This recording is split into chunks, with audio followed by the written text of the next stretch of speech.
نحمده ونصلي على رسوله الكريم اما بعد فاعوذ بالله من الشيطان الرجيم بسم الله الرحمن الرحيم رب اشرح لي صدري ويسر لي امري واحلل عقدة من لساني يفقهوا قولي۔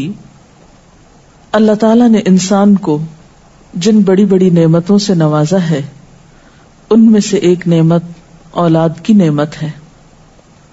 قرآن حکیم میں اولاد کی ولادت کا ذکر ایک خوشخبری کے طور پر کیا گیا ہے۔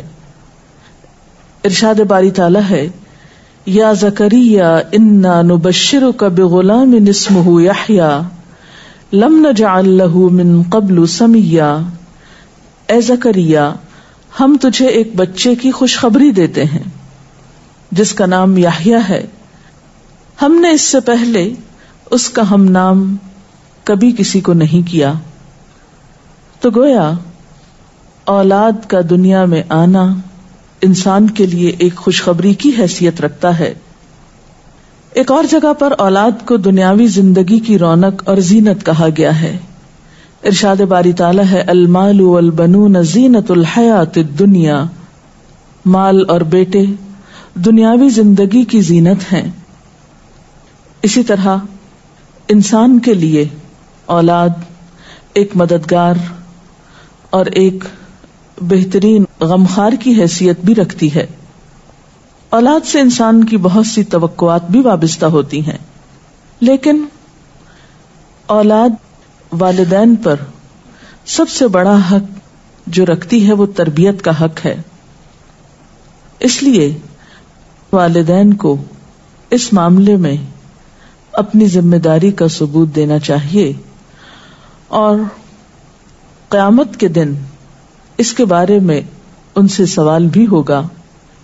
قرآن پاک میں اللہ سبحانہ وتعالی فرماتے ہیں، یا ایھا الذین آمنوا قوا انفسکم واہلیکم نارا۔ اے لوگو جو ایمان لائے ہو، اپنے آپ کو اور اپنے گھر والوں کو آگ سے بچاؤ۔ گویا والدین کی ذمہ داری میں صرف یہی شامل نہیں کہ وہ بچوں کو تعلیم دیں یا ان کے کھانے پینے کا بندوبست کریں، بلکہ ان کی ذمہ داری میں سے ایک اہم ذمہ داری یہ ہے کہ وہ ان کی اچھی تربیت کریں اور انہیں آخرت کے بھیانک انجام سے محفوظ کریں، آگ سے بچائیں۔ ایک حدیث میں بھی آتا ہے، آپ صلی اللہ علیہ وسلم نے فرمایا، کلکم راع وکلکم مسئول عن رعیتہ۔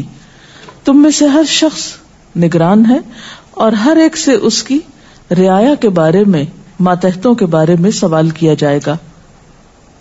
فالمرأۃ راعیۃ فی بیت زوجہا، اور عورت اپنے شوہر کے گھر میں نگران ہے۔ یعنی صرف باپ سے نہیں، ماں سے بھی پوچھا جائے گا کہ اس نے اپنے بچوں کی تربیت کیسے کی۔ اس لیے ہم دیکھتے ہیں کہ انبیاء علیہم السلام اپنی اولاد کے بارے میں ہمیشہ فکر مند رہے۔ حضرت ابراہیم علیہ السلام اپنے ساتھ اپنی اولاد کے لیے بھی دعائیں مانگتے ہیں، رب اجعلنی مقیم الصلاۃ ومن ذریتی۔ اے اللہ، مجھے نماز قائم کرنے والا بنا اور میری اولاد میں سے بھی۔ حضرت یعقوب علیہ السلام کے بارے میں آتا ہے کہ جب انہیں موت آئی تو اس وقت انہوں نے اپنے بچوں کو بلا کر کچھ پوچھا۔ قرآن پاک میں آتا ہے، ام کنتم شہداء اذ حضر یعقوب الموت اذ قال لبنیہ ما تعبدون من بعدی۔ کیا تم لوگ اس وقت حاضر تھے جب یعقوب علیہ السلام کے پاس موت حاضر ہوئی تو انہوں نے اپنی اولاد کو کہا کہ میرے بعد تم کس کی عبادت کرو گے؟ انہیں اس بات کا فکر نہیں تھا کہ وہ کھائیں گے کہاں سے یا رہیں گے کہاں پر، انہیں فکر یہ تھا کہ میرے بعد ان کی عبادت اور ان کی دین پر چلنے کی حالت کیسے ہوگی۔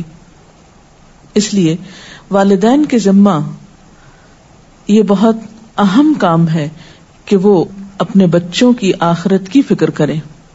اس لیے بچے کی تربیت کا اہتمام اس کی پیدائش کے ساتھ ہی بلکہ اس سے پہلے ہی شروع کر دینا چاہیے۔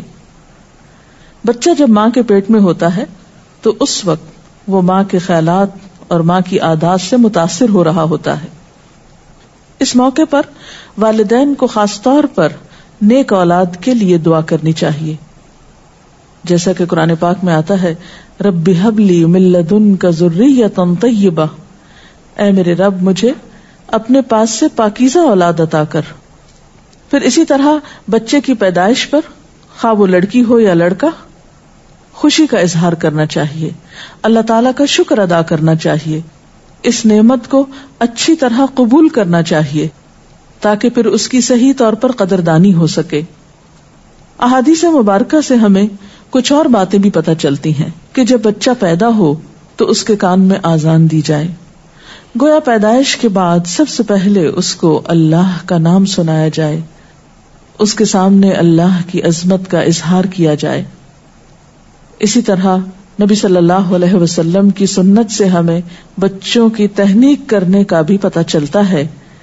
تہنیک سے مراد یہ ہے کہ کھجور چبا کر بچے کے تالو پر لگائی جائے، کیونکہ بچہ سب سے پہلی خوراک جو اپنے منہ میں لے کر جاتا ہے اس میں بھی خوراک دینے والے کی شخصیت اور عادات کے اثرات منتقل ہوتے ہیں۔ صحیح بخاری میں ابو موسیٰ اشعری روایت کرتے ہیں کہ میرے ہاں ایک بچہ پیدا ہوا، میں اس کو لے کر نبی صلی اللہ علیہ وسلم کی خدمت میں حاضر ہوا، آپ نے اس کا نام ابراہیم رکھا، ایک کھجور سے اس کی تہنیک کی اور اس کے لیے برکت کی دعا کی اور اسے میرے حوالے کر دیا۔ پھر اسی طرح بچے کا نام اچھا رکھنا چاہیے، نام ایسا ہو کہ جس کا مطلب بھی اچھا ہو، تاکہ بچہ جب پکارا جانے پر اپنا نام سنے تو وہ اچھے لفظ کو بار بار سنے۔ ایسا نام نہیں رکھنا چاہیے کہ جس کا پروننسیشن، تلفظ یا معنی اچھا نہ ہو۔ اسی طرح نومولود یعنی نئے نوزائیدہ بچے کے بارے میں یہ حکم بھی دیا گیا ہے کہ ان کے ولادت کے 7ویں دن ان کے بال منڈائے جائیں۔ بعض حکماء نے اس کی یا اطباء نے اس کی حکمت یہ بیان کی ہے کہ سر مڑنے سے سر کے مسامات کھلتے ہیں، نگاہ، سماعت اور سونگنے کی قوت کو فائدہ پہنچتا ہے۔ اسی طرح سنت میں ہمیں بچوں کا عقیقہ کرنے کے بارے میں بھی تعلیمات ملتی ہیں۔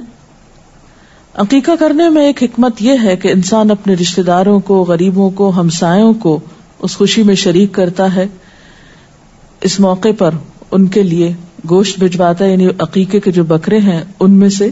پھر اسی طرح بچپن ہی سے بچوں کے ساتھ محبت اور شفقت کے ساتھ پیش آنے کا حکم ہے۔ بچہ صرف غذا کا ہی محتاج نہیں ہوتا، محبت و شفقت اور کیئر کا محتاج بھی ہوتا ہے۔ نبی صلی اللہ علیہ وسلم کا ارشاد ہے جو ہمارے بچوں پہ شفقت نہ کرے اور ہمارے بڑوں کی عزت نہ کرے وہ ہم میں سے نہیں۔ پھر آپ دیکھیے کہ تربیت میں صرف محبت و شفقت ہی کافی نہیں ہوتی، بلکہ اس کے ساتھ ساتھ بچوں کو ڈسپلن سکھانا بھی بے حد ضروری ہوتا ہے۔ پھر یہ ہے کہ بچوں کی تربیت کے مختلف پہلو ہیں۔ ان کی تربیت میں ان کی ایمانی تربیت، اخلاقی تربیت، جسمانی تربیت، عقلی تربیت، نفسیاتی تربیت، معاشرتی تربیت، یہ تمام چیزیں شامل ہیں۔ ایمانی تربیت کا معنی یہ ہے کہ بچہ جب پیدا ہو تو اس وقت اس کے دل میں، جیسے کہ اذان سب سے پہلے دی جاتی ہے تو اس کے کان میں سب سے پہلے اللہ کا نام جاتا ہے، تو ایمانی تربیت کا مطلب یہ ہے کہ اس کے دل میں اللہ کی محبت پیدا کی جائے۔ حضرت عبداللہ بن عباس سے روایت ہے کہ رسول اللہ صلی اللہ علیہ وسلم نے فرمایا اپنے بچوں کو سب سے پہلے کلمہ سکھاؤ، 7 سال کی عمر میں نماز کا حکم دو۔ گویا پہلا کلام جو بچے کا ہو وہ اللہ کے نام کا ہو، اور جب بچہ کچھ شعور کی عمر کو پہنچے تو وہ باقاعدہ طور پر نماز کی شکل میں اللہ کے ساتھ اپنا تعلق قائم کرے۔ اور اس سلسلے میں یہاں تک حکم ہے کہ جب 10 سال کا ہو جائے اور نماز نہ پڑھے تو اس پر سختی بھی کی جا سکتی، جس سے ایک اور بات یہ پتہ چلتی ہے کہ بچوں کی تربیت میں جہاں نرمی اور شفقت سے کام لینا چاہیے وہاں انہیں ڈسپلن سکھانے کے لیے ضرورت کے تحت ان پر سختی بھی کی جا سکتی ہے، لیکن ظاہر ہے کہ وہ سختی ایسی نہ ہو جو بچوں کے لیے ناقابل برداشت ہو۔ اسی طرح بچوں کو روزہ اور صدقہ خیرات کی تلقین بھی کرنی چاہیے.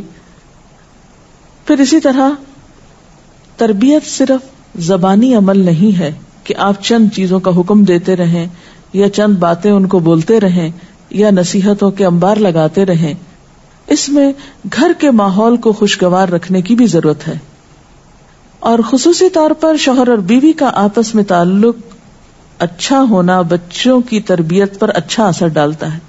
اگر میاں بیوی دونوں آپس میں لڑتے جھگڑتے رہیں اور بچے گھر میں ہر وقت لڑائی جھگڑے کی فضا دیکھیں تو ایسے بچے کبھی بھی نفسیاتی طور پر مضبوط کردار کے حامل نہیں ہو سکتے.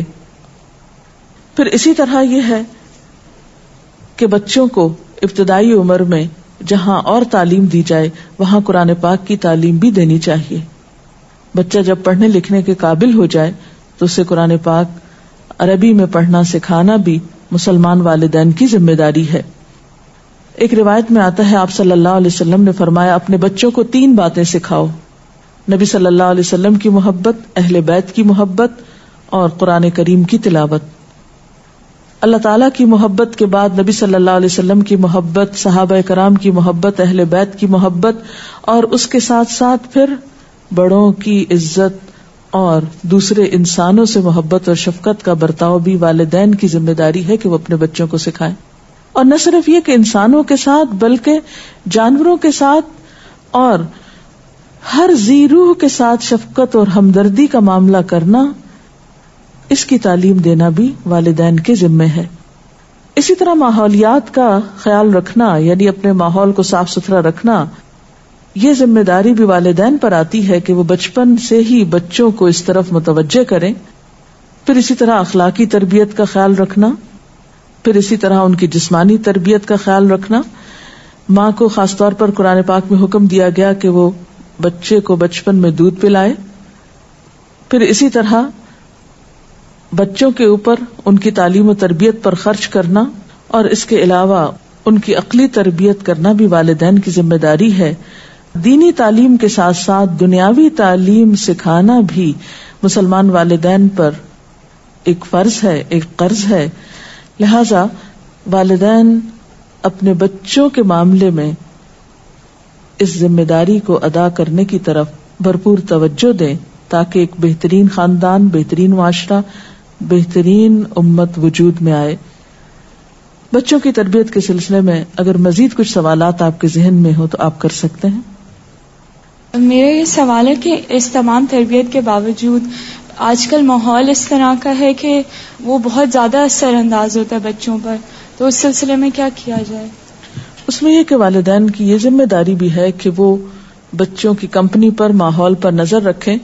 عموماً بچپن میں بچوں کا زیادہ وقت والدین کے ساتھ گزرتا ہے، اور جو بڑے ہوتے جاتے ہیں پھر دور ہوتے جاتے ہیں اور باہر کا ماحول ان پر زیادہ اثر انداز ہوتا ہے. تو اس سلسلے میں بچوں کو اچھی کمپنی دینا بھی والدین کی ذمہ داری ہے. پھر جو کچھ وہ باہر کے ماحول سے اپنے اوپر اثرات لے کر آتے ہیں، گھر میں آ کر ان اثرات کی اصلاح ضروری ہے. بالکل ایسے ہی ہے جیسے بچہ گھر سے باہر کھیلنے کے لیے جاتا ہے تو اس پر کچھ میل کچیل آ جاتی ہے. جب بچہ واپس گھر میں آتا ہے تو ماں کیا کہتی کہ بچے ہاتھ دھو لو، منہ دھو لو، نہانے کی ضرورت ہو تو نہلاتی ہے اس کو، اس کے سارے میل کچیل صاف کرتی ہے، اس کو کھلاتی پلاتی ہے. تو بالکل اسی طرح جب بچہ اخلاقی طور پر، روحانی طور پر کچھ ایسی پولوشن ساتھ لے کر گھر آتا ہے تو ماں اور باپ دونوں کی ذمہ داری بنتی ہے کہ اس کی صفائی ستھرائی کا بھی اہتمام کرے. اور یہ اسی صورت میں ممکن ہو سکتا ہے جب دونوں کے درمیان باہم کمیونیکیشن ہو، باہم تعلقات اچھے ہوں اور وہ ایک دوسرے کے قریب ہوں. آپ نے بچوں کی ایمانی تربیت کے سلسلے میں بات کی، تو اس میں یہ ہے کہ اسلام کے جو کانسیپٹس ہیں، جنت، دوزخ، فرشتے اور جن، اور یہ اکثر لوگ کہتے ہیں کہ اس طرح کی ڈرانے والی باتیں بچوں کے ساتھ نہیں کرنی چاہیے، دوزخ کی بات نہیں بتانی چاہیے. یہ کس حد تک درست ہے؟ اب دیکھیے کہ عموماً ہم بچوں کے بارے میں انڈر ایسٹیمیٹ کرتے ہیں کہ وہ بچے ہیں، ان کو یہ نہیں بتایا جائے، ان کو وہ نہیں بتایا جائے. میں سمجھتی ہوں کہ اعتدال میں رہ کر تدریج کے ساتھ آہستہ آہستہ اسٹیپ بائی اسٹیپ وہ تمام باتیں بچوں کو بتائی جائیں جو زندگی کی حقیقت ہے اور جو ایک انسان کو اس دنیا میں آئندہ پیش آنے والی ہیں، اور پھر اس زندگی کے بعد جو اگلی زندگی ہے، آخرت کی زندگی، اس میں اس کے سامنے آنے والی حقائق کو کبھی نہیں چھپائیں. جھوٹ نہیں بولیں، لیکن ضرورت کے مطابق، ان کی سمجھ اور عقل کے مطابق ان سے گفتگو کریں، اور جو وہ بڑے ہوتے جائیں، جتنی بات سمجھتے جائیں، اسی اعتبار سے آپ ان کو بیلنسڈ تعلیم دیں. اگر جنت کا ذکر کریں تو دوزخ کا بھی ذکر کریں، لیکن یہ نہیں کہ ہر بات میں دوزخ سے ہی ڈراتے رہیں یا اللہ تعالیٰ سے ڈرائیں. نہیں، اعتدال کے ساتھ دونوں رخ دکھائیں، خوشخبری کا پہلو بھی اور انذار کا پہلو بھی. جیسا کہ بچے کی تعلیم و تربیت میں اسلامک تعلیم و تربیت کی بہت اہمیت ہے، تو میرا سوال یہ ہے کہ ہم اس چیز کو کیسے مینج کریں بچے کی عمر میں کہ اس کو دنیاوی تعلیم کے ساتھ ساتھ حفظ قرآن اور دوسرے اسلامی علوم دیں، کیونکہ بچے کی عمر جو کہ حفظ القرآن کے لیے بہترین بتائی جاتی ہے وہی عمر ہے جہاں پہ اس کو اسکول کی تعلیمات کے لیے بیس بنانے کی ضرورت ہوتی ہے. تو اس کی ایج کو ہم کیسے مینج کریں؟ اس سلسلے میں پھر ڈپینڈ کرتا ہے کہ بچے کی اپنی صلاحیت کیا ہے. بعض بچے ان دونوں چیزوں کو ساتھ ساتھ سیکھ سکتے ہیں. بعض بچے آپ یہ بھی کر سکتے ہیں کہ پہلے ان کو ایک چیز سکھائیں پھر اس کے بعد دوسری کی طرف متوجہ کریں. مثلا بہت ابتدائی عمر میں آپ ان کو کچھ لکھنا پڑھنا سکھائیں، پھر اس کے بعد حفظ قرآن کی طرف لگائیں، پھر پلٹ کر دوبارہ لکھنے پڑھنے کی طرف زیادہ توجہ دلائیں. یہ ڈپینڈ کرتا ہے، اس میں کوئی ایک ہارڈ اینڈ فاسٹ رول نہیں بتایا جا سکتا کہ لازمی طور پر ایک خاص اسکیڈول ہی کو فالو کیا جائے. یہ ہر بچے کی اپنی نیچر، اس کی سمجھ اور ماحول اور حالات کے مطابق ہی آپ فیصلہ کر سکتے ہیں. لیکن یہ ہے کہ بہت چھوٹے بچوں کو قرآن پاک حفظ کرنے کی طرف نہیں لگانا چاہیے، کیونکہ ان پر ایک بہت زیادہ بوجھ ہو جاتا ہے. مثلا اگر 4 سال کی عمر میں آپ بچے کو کچھ پڑھنا لکھنا سکھانا شروع کرتے ہیں، اسٹوری ٹیلنگ شروع کرتے ہیں، تو اس سے ایک تربیت کا باقاعدہ فارمل انداز میں آغاز ہو جاتا ہے.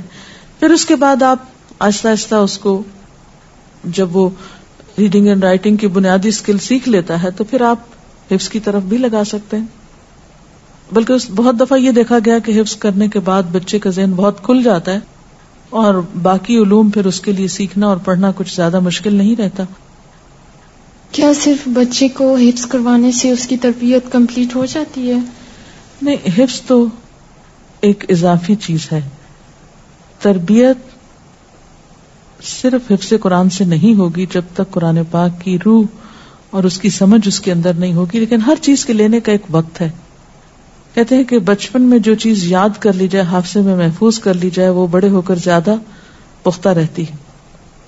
اس لیے ہم اپنی تاریخ میں دیکھتے ہیں کہ مسلمانوں کے ہاں یہ ایک عمومی رجحان رہا ہے کہ بچپن میں پہلے بچوں کو حفظ قرآن کی طرف لگایا جاتا ہے، پھر اس کے بعد باقی علوم کی طرف. تو حفظ اپنی جگہ ہے اور باقی تعلیم و تربیت اپنی جگہ، دونوں ہی مناسب موقع اور وقت کے ساتھ ساتھ بچے کو دی جانی چاہیے.